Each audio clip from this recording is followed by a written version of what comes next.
You're watching Talking Point on StratNews Global. I'm Amitabh Revi.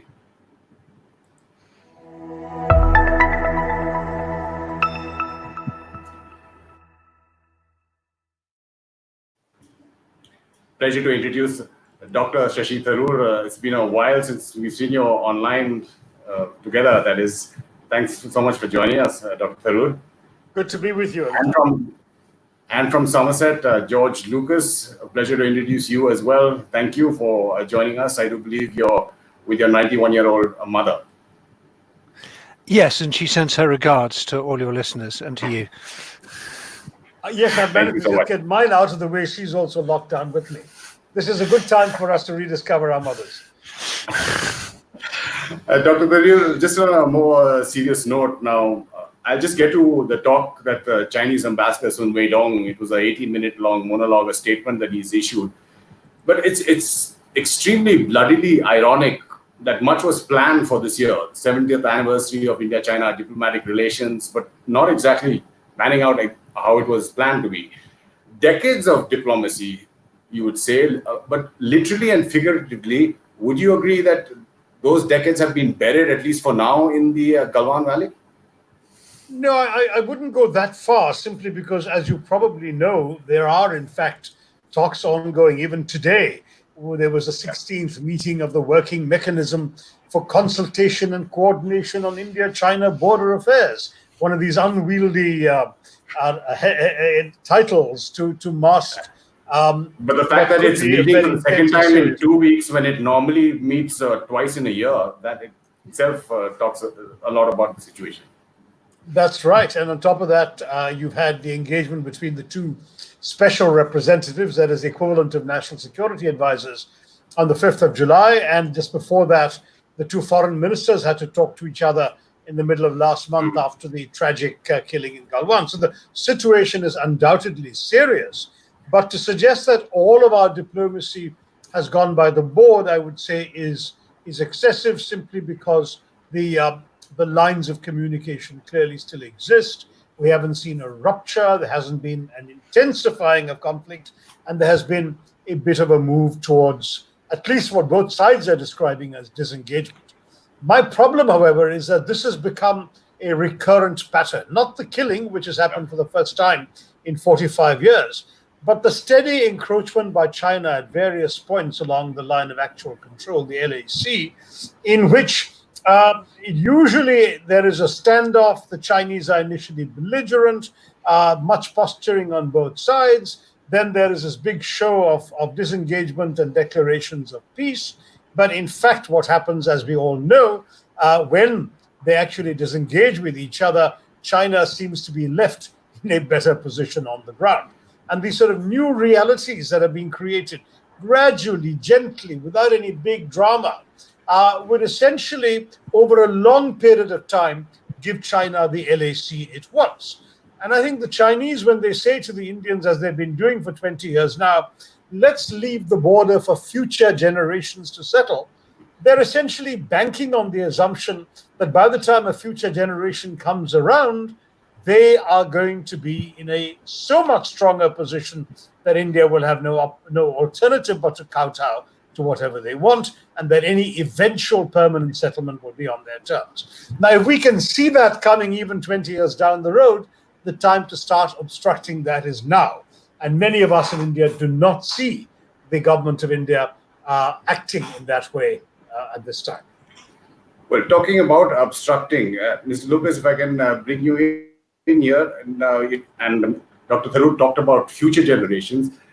What about the past generations? I mean, 2020, this year, and our topic, we've kind of pinched a phrase from one of your articles, the bully, Beijing bully. But the year 2020, has the world learned to see China or Beijing with 2020 vision or 6x6 vision? I think 2020 vision would be putting it too strongly, but I think we've certainly taken off the blindfolds and maybe begun to put on the, perhaps we've gone to have an eye, even if we haven't actually got the correct lens. And it's a really paradoxical result that Chinese wolf warrior diplomacy, this very bombastic, almost splenetic approach of take no prisoners with words and often backed up by quite unpleasant deeds, is having the exact opposite effect of what I suspect would be in China's long-term interest, that we see intensified security cooperation, for example, between Japan and Australia on the intelligence front. We see renewed American engagement in the South China Sea. We see renewed Australian-Indian ties. There's a whole raft of different sort of bilateral and multilateral security arrangements, which are creating exactly the sort of encirclement and containment which it's always been China's objective to avoid. And as a Russia expert, rather than as a Chinese one, I see a certain parallel here with Russian behavior, that what Putin has created through 20 years of his very robust diplomacy has been exactly the sort of coalition, an anti-Russia or anti-Kremlin coalition, which is deeply antithetical to what might be seen as Russia's long-term interests. I'll just come to containment. Dr. Tharoor, why now? I mean, we've seen China opening so many fronts, and this is during COVID. Whether it's India, and we've seen how bloody that was, Taiwan, Hong Kong, the Uyghurs, Tibet, South China Sea, East China Sea, technology, trade, the US, we're not even talking about Australia, as Mr. Lucas is pointing out. So have they overplayed their cards, or if I can use another analogy, are they playing rapid chess simultaneously and not getting the moves correctly? I think there was a certain desire to assert themselves in the face of the resentments that had arisen after COVID broke out. You remember there was a period for a couple of months when China was being pretty much ostracized, when countries were denouncing it for having concealed COVID. People were blaming China for having spread this contagion around the world. Japan had announced $2.25 billion in incentives for Japanese companies to leave China, ideally to come back to Japan, but even to go elsewhere. And so I think China decided that there are two opportunities, either to be shamefaced and hang their head in shame and say, so sorry, all our fault, or to brazen it out with a sort of muscle-flexing attitude. And they've clearly, under Xi Jinping, they have now got an attitude that says, we are second to no one, we're not going to take any of this from anyone. In this period of time, they sparred with Malaysia and Vietnam in the South China Sea. They've threatened Taiwan. They have revoked Hong Kong's autonomy and imposed the national security law there, taken over the biggest hotel overlooking the Central Park and parked their intelligence officers there. They've chased Japanese fishing boats into the South China Sea, into the East China Sea. They've traded barbs with the US on trade, on politics, on other issues. And then they've also encroached on the LAC. I think it's all-round assertiveness. So if you say, why now? I think it's a way of saying, you'd better not go around dissing us, as it were, because of COVID, because you have to take us seriously. We are a serious player, we matter in the world, and we're going to show you we matter in the world. I think that is the message they want not just us, but a dozen other countries to get. So, Lucas, yeah, you go ahead. Yes, I think that it may be that COVID and the pandemic have slightly pricked Chinese pride and encouraged them to be a little bit more assertive. But I think all the roots of this go back way before the pandemic. We saw the extradition bill in Hong Kong, the quite, to me, gratuitous attempt to impose Chinese mainland rule on Hong Kong. That wasn't prompted by the pandemic. The extremely hostile reaction to the Taiwanese presidential election, that wasn't provoked by the pandemic. The 9-dash line and the fortification of reefs and rocks, that wasn't provoked by the pandemic. So I think there's and also all the the ordinary bullying of sort of the core Western countries like Canada and Sweden, countries that have got no historic sort of beef with China. You can't blame the Swedes for burning down the palace in Beijing, Boxer Rebellion. You can't blame the Canadians for anything, really. I mean, the Canadians are like the most guilt-free country in the world. And so I think the big picture here is that Xi Jinping inherited the policy of hide and bide, which was a very good policy from a Chinese point of view of just gradually get richer and stronger, don't pick fights, and then in the end, future generations, as Dr. Paul was saying, will wake up and realize that you're the most powerful country in the world. And they ditched this policy of sort of strength through stealth for something that had immediate political payback at home, whipping up this nationalist sentiment, sense of grievance and so on. So, some benefits, but it's had the terrible disadvantage of A, having no reverse gear, because if you go back, you look weak. And secondly, of alerting the rest of the world to the threat that we face from China, with the result we now, whether it's with Huawei being booted out of a whole bunch of countries, probably Britain in the course of this month, the worries about Chinese intellectual, on every front, whether it's espionage, cyber, military, economic, technology, you name it, people are waking up and saying, hey, what's happening here? We have to do stuff. And they're realizing that because China is so big, they can't do this as an individual country. Even the United States can't do it as an individual country. And so everyone's looking for allies. And that's whether it's Five Eyes Plus, Indo-Pacific, whatever. All these new things are taking shape. And this is, I think, it's dangerous because the response from Beijing may be to go double or quit, or double down, as the Americans would say. And I worry about that, but it certainly isn't the extremely pleasant and profitable trajectory that China was on until 2012. Sure. Right. So appeasement by various countries, engagement, appeasement, you can call it by different names, because of the power that China had economically, and was that, as Mr. Lucas is saying, a lot of countries and politicians and governments were going into it blindfolded? Okay, well, first of all, let me say that I agree with everything Edward Lucas has said. I was responding to your question about why now and linking it to COVID. But I agree with Edward Lucas that what you're seeing is a very deliberate move away from the old peaceful rise theory that successive Chinese presidents have tried to sell the world, and that peaceful rise has undoubtedly been replaced by a more belligerent approach. And I think on that there is no doubt. Has there been appeasement? These are value-laden terms. For someone like Mr. Lucas coming from Britain, appeasement has a very strong connotation to how Chamberlain tried to buy off Hitler and Well, China is compared to Nazi Germany in certain quarters as well. So that may be premature, though what they're doing to the Uyghurs is not exactly pretty, and may well exactly be reminiscent of some of the things that happened to the Jews. But we're at least not seeing gas chambers yet, so let's not go that far. Let me use different language. I think there's been a tremendous desire on the part of most of China's neighboring countries not to antagonize it, to live with it. It's the old American line about the 198-pound gorilla on the beach. You live with it because he kicks up sand wherever he goes, and you don't want the sand in your face, and so you stay slightly out of the way, and you don't pick a fight. And I think that's been the attitude of most states that I have seen, and frankly, it's been the attitude of India as well. India has been wooed, as we know, by the US when they were promoting a containment strategy, which India had wished to have no part of, and indeed has arguably no interest even today in participating in a containment strategy. But I'm persuaded by the argument of the former Australian National Security Advisor, Peter Verghese, that what one needs is not a containment strategy, but a constraining strategy. Yes. Containment seeks to weaken China. Constraining seeks to manage China in a way that would recognize and accept its power and not assault its power, but ensure that its power is not wielded against the interests of other countries, particularly in its neighborhood.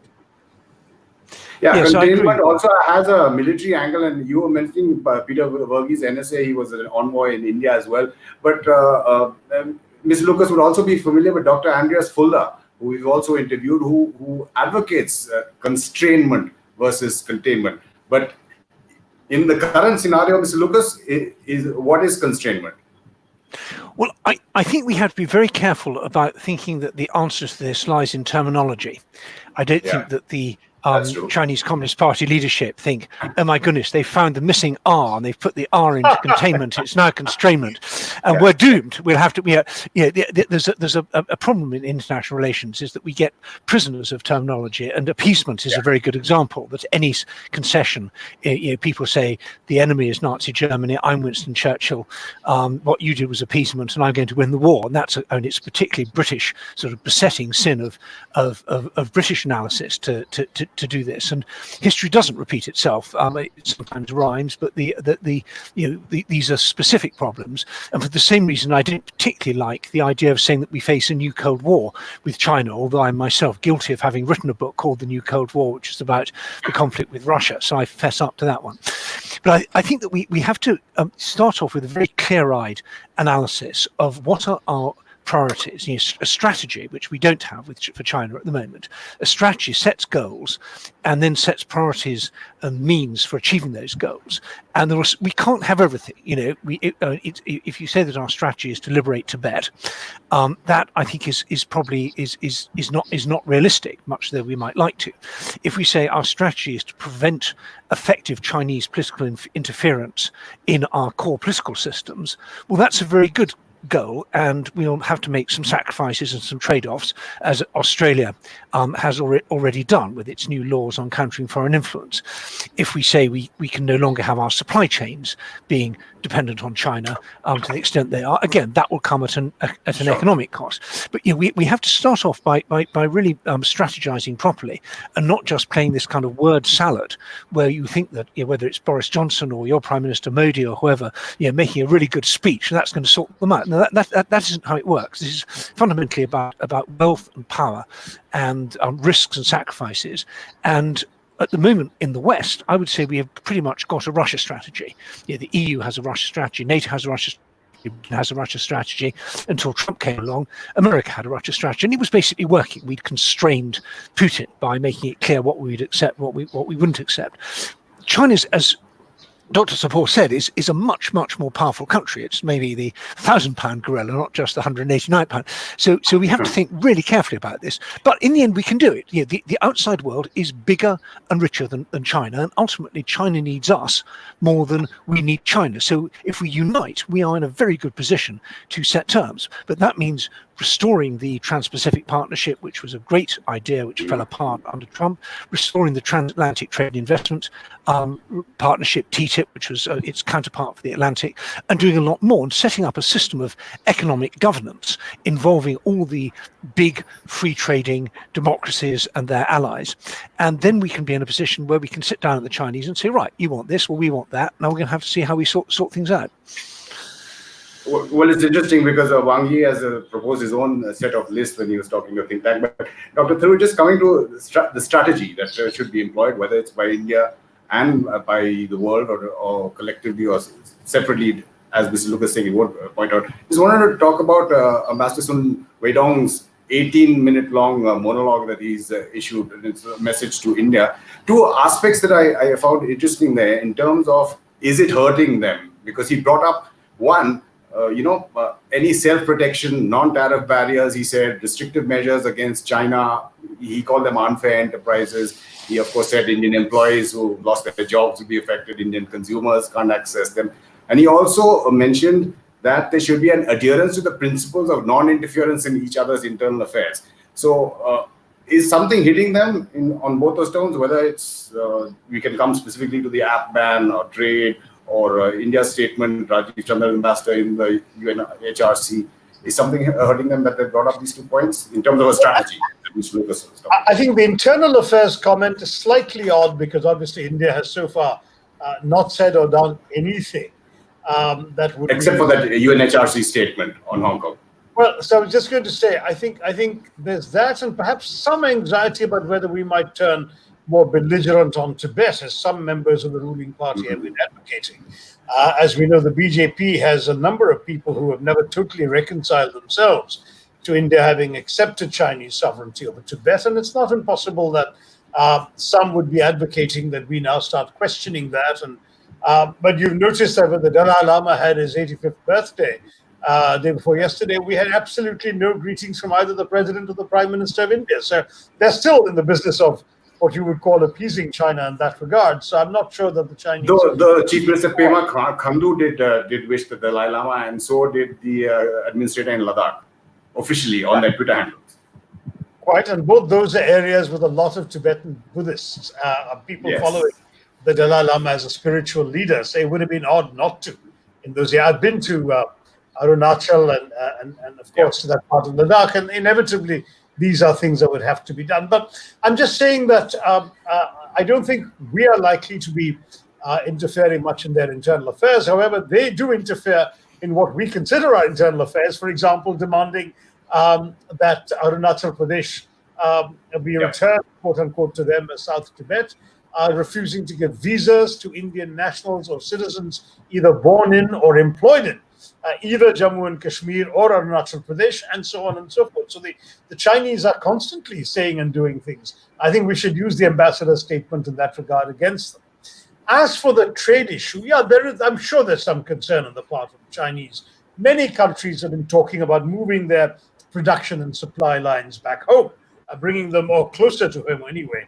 I think many were shaken during the first few weeks of Chinese lockdown, when so many of the industries were affected by the absence of Chinese supplies. And so the desire on their part to ensure that they reduce their vulnerability and their dependence.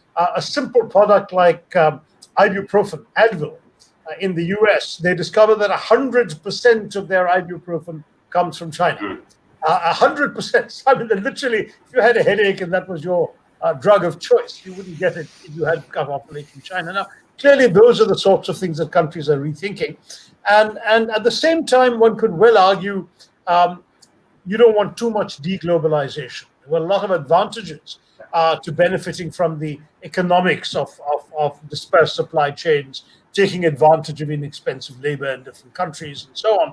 And so one could very well argue it would be folly to decouple from the Chinese altogether, but the Chinese may just be signaling that they're aware of this sort of trend, people's anxiety to diversify their supply lines for critical goods, and in India's case, as you rightly said, our wariness of Chinese technology, whether it's the 59 apps we banned, whether it's Huawei, which actually was deemed an admissible contender for the 5G contract, but which may now well be ruled out, though we haven't actually seen a decision to that effect. It's quite possible. So all of these things, I'm sure, are sending off some alarm bells in China, and it's presumably those are the things that they're concerned about right now. But I would say that we should also be careful not to cut off our noses to spite our face. We gain a little bit from China. There are elements of comparative advantage in what we get from the Chinese more cheaply. A lot of Indian manufacturers are getting parts from China, for example, to make things we then export very profitably, including automobiles, some technological goods, and indeed some pharmaceuticals. So I think we should also not be trigger happy about rupturing these links with China, but clearly we have to signal that we are treating this relationship with our eyes wide open, and that we are exploring other options, including, I would say, strengthening the Quad, which we have had a sort of blow hot, blow cold relationship with over the years. Mr. Lucas, I mean, Huawei in the UK, and we've seen the movement away and what's happened there. And as Dr. Tharoor is pointing out, there seems to be a shift in India as well. How much does that hurt China, something like that? Apps being banned, TikTok in India and other Halo and other apps as well, in terms of imposing costs on them and the costs that are imposed on the country that actually does that, who has to choose a more expensive variant. Well, I think you're absolutely right to raise this question of the internal political dynamics in China, because it's often forgotten from the outside that China's not a monolith. You have this kind of ruling gang of the enormous Chinese Communist Party, which has a population bigger than most countries in the world. but they are on top of a sort of boiling mass of social, economic, demographic, regional, other ecological tensions, and there's a constant sense of panic in the Chinese leadership about what might happen if they lose control. They're basically there are beads of sweat on Xi Jinping's brow at every point, and he wakes up in the middle of the night, I suspect, worrying sometimes about the extraordinary tensions that you have in an autocratic society. And I think that the key thing we have to understand here is that we are dealing with the Chinese Communist Party. This is not a junta just of people who've just happened to have ended up in power and want to stick together. The extremely important point of Marxist-Leninist ideology and the Leninist doctrines of political warfare, which particularly Xi Jinping was really schooled in. And this is very foreign to anyone really younger than me. I grew up in the 70s and 80s, and I actually studied Marx and Lenin because I was a Sovietologist originally, and I put away my copies of the collected works of Lenin in the late 1980s because I thought if Gorbachev doesn't believe in it, I don't either. They're actually in the attic above me in my parents' house where I'm talking at the moment, and are still covered in dust. But I'm going to have to blow the dust off and bring them back and start rereading these texts, because this is the way, this is what Xi Jinping thinks, and this is the way he thinks it.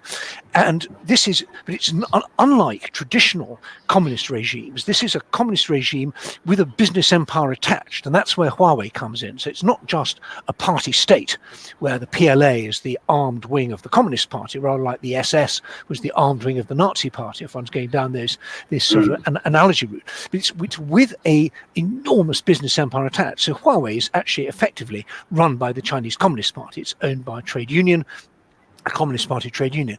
But we really need to up our game in understanding this. We've got to go back and really think through the way in which a Marxist-Leninist political leader makes his political calculus. Because if we try and put pressure on them as if we are putting pressure on Pakistan or Brazil or Ethiopia or Malaysia or any other country, that's not the way they think. We've got to try and work out the way they think and then apply pressure smartly in that way. And that may be rather different from what we've been doing so far. Dr. Tharoor, without any breach of privilege in Parliament, you are the Standing Committee chairman of the Committee on IT. Huawei, there are indications that the government will go that way. I mean, the 4G for BSNL and BSNL was also cancelled, so it seems likely. Look, I think you're right in terms of speculation that it seems extremely likely. But to be very honest, there has been no policy announcement or pronouncement. The committee meets with the ministry. But do you think it should be banned? The committee meets with the Ministry of Electronics and Information Technology on the 14th, and I think we'll get a good sense of what the sentiment in the committee is. I think many MPs have been skeptical about the Chinese for good reason. Number one, their very close affinity to their government. Number two, their tendency to extract data and send it off. One of the things you notice about most of the Chinese apps is they ask you for far more information than they can reasonably need to run their app.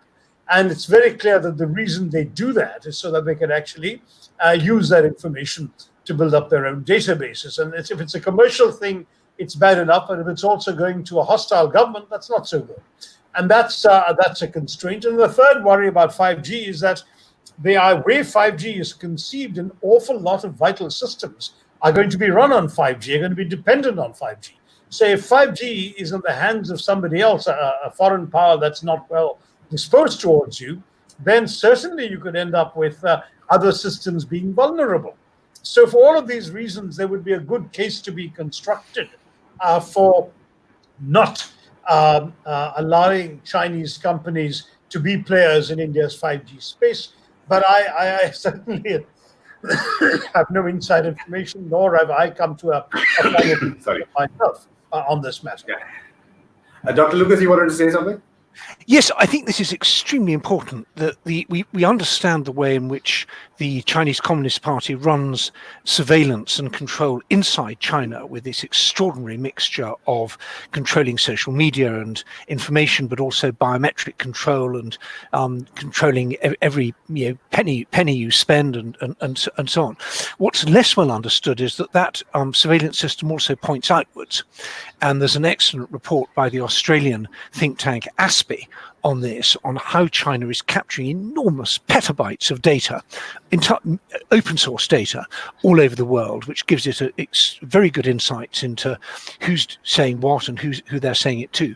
We've also seen, on a more clandestine level, the theft of enormous numbers of databases. So the American security clearance database from the Office of Personnel Management was stolen. That wasn't just Americans. Any Indian official who went on a course in America or had an American security clearance, their details have been stolen as well. We've seen hotel booking data stolen. We've seen the credit reference data stolen. So they're building up a picture of the whole of the rest of the world, which they can use for blackmail, they can use for intelligence collection, they can use for other things. And 5G is absolutely central to this, because 5G will be the central nervous system of the Internet of Things.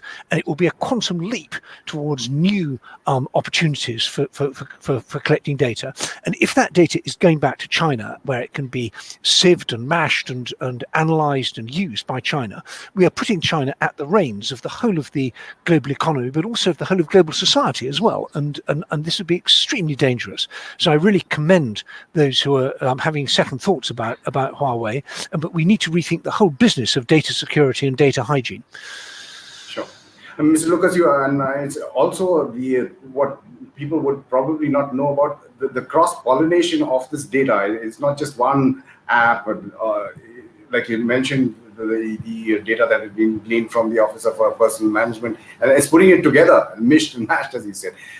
Dr. Tharoor, earlier you had mentioned the Quad. Now, there are again reports suggesting that Australia may be invited for the Malabar exercises whenever they possibly do take place later this year.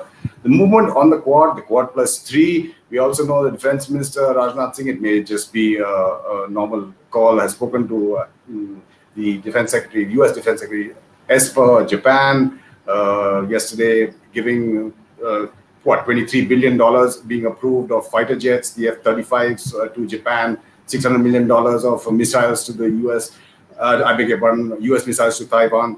The Quad and the Quad +3, do you see that coalescing into more than just a strategic talk group, even though it's been bumped up to ministerial level in terms of military strategy? When you say more than just a strategic talk group, if you mean an alliance in the formal sense, a sort of CETO, no, that's not going to happen.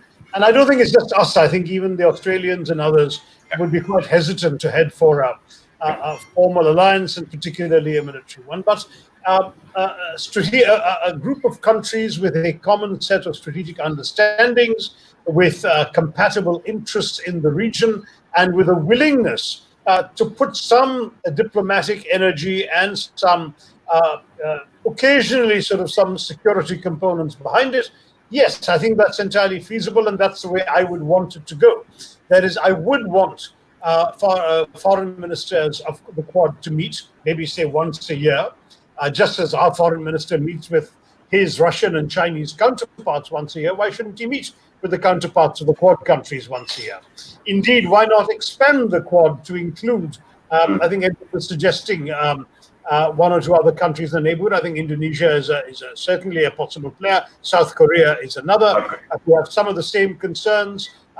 They're both democracies which have reason to doubt that a region dominated by an authoritarian China could possibly serve their interests either domestically or externally. So I think if we can take the Quad up to a sextet like that with those two other countries, Singapore as well might be willing to come in, a septet then. I think you could see a sort of entente emerging from countries in the region that see a certain amount of common concerns and common interests at stake. We'd be a long way short of an alliance. It certainly would not be a military alliance, but it would have a security component. There would need to be an exchange of useful information, including intelligence information. There would need to be some technological cooperation. I think there should also be, frankly, associations with countries like, we know about the Five Eyes group, which is at the moment the five English-speaking countries whose intelligence services routinely exchange information: the US, Britain, Canada, Australia, and New Zealand. Why shouldn't they be associated? Of course, the US is already part of the Quad, but why shouldn't the other four have an associate relationship in terms of information sharing and so on? I can see a lot of potential for broadening. I mean, it's a way of signaling to the Chinese, listen, we do have options, We've chosen not to exercise them. But we aren't exactly just sort of cowering in our bunkers waiting for you to breathe dragon fire down the Himalayas. We have other options, and we will indulge them. That's certainly the way in which if I were in government today and not in the opposition, would prefer to play this. But I think there's a huge difference here. If I just say that in the past, we've always looked to the United States for leadership on this. And what we're now seeing in the absence of American leadership is other countries getting together. And actually, India is if we're going to have some kind of, I hesitate to say coalition of the willing, because it has such unfortunate connotations, we're going to see some kind of alternative grouping. India will be absolutely central. You will be the biggest country, not a P5 member, though I think you should be, but you'll be the biggest country in this, and you'll be the geopolitical center of gravity. So I hope you're ready for that. And I feel that we haven't quite got used to the idea that the lead no longer comes from Washington. We have to make this up ourselves. I very much like the idea of India joining the Five Eyes, particularly as New Zealand seems to be dropping out due to the amount of Chinese influence there. So there is possibly a fifth seat at the table there, and maybe even with an Indian flag on it. Very good. Well, let me say that I have written 2 books advocating a more assertive Indian foreign policy. A book called Pax Indica back in 2012, and this year in January, a book called The New World Disorder and the Indian Imperative. So I'm very much in your corner when it comes to saying that India needs to start pulling its weight on the international stage. It hasn't done so sufficiently.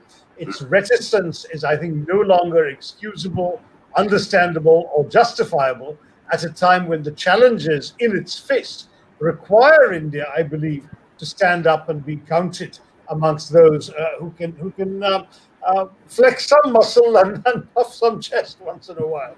So I'm very keen on India doing that, and I hope that we can start using this present crisis as an opportunity to rethink our reluctance to exercise some influence on the world stage. Dr. Mr. Lucas had talked about how he felt that, or imagined Xi Jinping waking up with beads of sweat.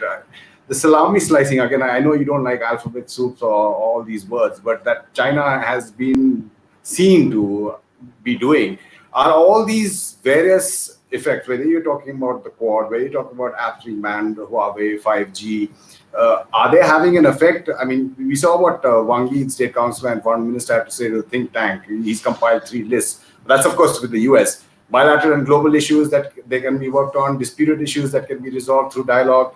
Is it affecting them a reverse kind of salami slicing, even if it's not one country, the world against China? Well, I think one has to separate out the different things that China is doing, and there are some things that where geography is against us. It is going to be difficult to defend Taiwan, South China Sea. China's going to get a blue water navy. One can argue that China was kind of underpowered in military terms for its size, and one has to accept they're going to be a space power, a bigger nuclear power, and so on. And there's a whole sort of arms control agenda around managing China's rise on that. There's China's economic clout, and again, we want China to be rich. On the whole, it's better for countries to be rich than to be poor. We need to. There's again some negotiation on that. I think where China is really weak is, to use a appalling social science term, hegemonic discourse control. This idea that every discussion of China anywhere in the world is China's business, and China will interfere, whether it's book publishing, academia, media, or whatever. This is a very weak point for China, because they are making such a maximalist claim that they very easily look weak if it doesn't happen. So take, for example, the isolation of Taiwan. Now, the rest of the world basically doesn't care about Taiwan. We wish them no ill, but we're not going to get into a huge fuss about it. But when mainland China tells us that you may not have a Taiwan society at a university, you may not have a map that shows Taiwan in a different color, you may not have a Taiwanese representative coming to your conference, this arises opposition because people don't like to be bullied. So they've made Taiwan into an issue, and they've made it an issue where it's quite easy for us to push back. Also, I would argue Tibet. Once you start saying no one in the West is ever to receive the Dalai Lama in any official capacity whatsoever, well, you get all of Hollywood against you, and you have people saying, well, I'm the mayor of Vilnius in Lithuania, and I want to meet the Dalai Lama. I don't see why China should stop me. And so they create lots and lots of points where they are trying to hammer down a very difficult a consensus, which I think is unenforceable, and we can push back. So I think that we should take this opportunity to wind China up. We should be saying, yes, we will. India should open a big trade office in Taipei and call it the in the Taiwanese capital. You should be inviting the Taiwanese to your conference. Yeah. So, but really. Boost it. The Netherlands did this, for example. They had a economic and cultural office in Taipei, and they changed it from being the just a Netherlands office Taipei, and changed the logo from a tulip to a Dutch flag. And the Chinese freaked out, and they said, no, we're going to have sanctions, and we're going to export, and we're going to import, and so on. But actually, they couldn't really do very much about it because so many other countries are also doing things. So the more we push back on these symbolic issues of diplomacy and political warfare and hegemonic discourse control, the more we unsettle Beijing, and I think the more we drive home to them that this kind of sort of totalitarian maximalist approach is absolutely is not just bad for you, it's actually unsustainable as well. Just as final words, Dr. Tharoor, in terms of the worries that India has always had and planning that has been done, whether it's at government level, strategic level, military level, of a two-front war of Pakistan and China. Now, is that something that a danger that we should be looking out for as well? Well, we can't avoid that, I'm afraid, Amitabh, because the two countries are far more deeply enmeshed than they were in 1971, the last occasion when there was any real worry about this. Today, as we know, the Chinese have sunk $60 billion into building the highway to Gwadar port, and the port itself essentially gives China warm water access to the Arabian Sea and to the Gulf. It also gives them an excellent route to get goods directly into Western China, helps in their pacification of the Uyghurs, of Turkestan and the Xinjiang province. So for China, Pakistan is now an indispensable element in what's not just international geopolitics, but a part of their domestic priorities of keeping unrest down in their domestic West. And so their investment in Pakistan is much greater than it was. Their commitment to Pakistan as the guardians of that interest is also bound to be much greater than it has been in the past. And Pakistan, in turn, has increased its dependence on China to such a level that I can't imagine the Pakistanis, if the Chinese needed their help, not being willing to provide it. So if the Chinese said, listen, old boy, we have to teach these Indians a lesson, but they're actually pretty much evenly matched with us on the Himalayas. So why don't you open up a hot front in Kashmir or even further south of Kashmir, keep them occupied there. That'll give us an opportunity to give them a bloody nose in the Himalayas. I mean, such a situation is absolutely not impossible. And it would be foolish of any Indian planner to discount the possibility altogether.